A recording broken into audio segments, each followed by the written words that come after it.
మీ అన్నగా, మీ తమ్ముడిగా, మీ బిడ్డగా ఒకటే ఒకటి చెప్తా ఉన్నా.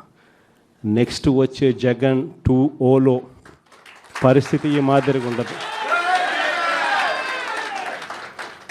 ఈరోజు ప్రతి కార్యకర్త కష్టాన్ని చూస్తూ ఉన్నా కాబట్టి చెప్తా ఉన్నా. ఇంతకుముందు మన హయాంలో మనం వచ్చే టయానికే కోవిడ్ మహమ్మారి మధ్యలో 2019 జూన్లో మనం ప్రమాణ స్వీకారం చేశాం.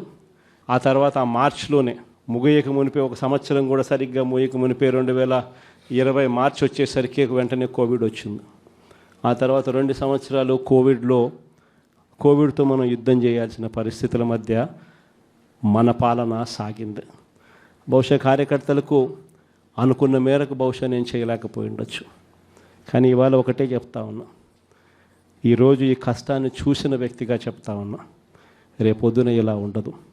రేపొద్దున జరిగే ప్రతి విషయంలోనూ వైఎస్ఆర్సీపీకి కార్యకర్తే నెంబర్ 1గా ఉంటాడని మాత్రం ఖచ్చితంగా చెప్తా ఉన్నా.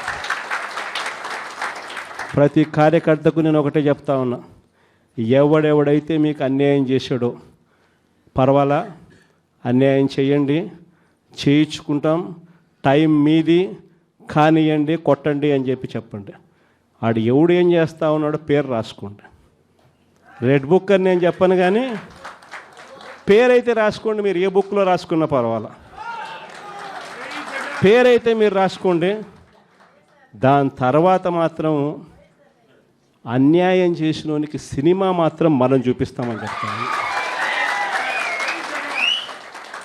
ఆ మనిషి రిటైర్డ్ అయి ఉన్నా కూడా లాక్కొని వస్తా.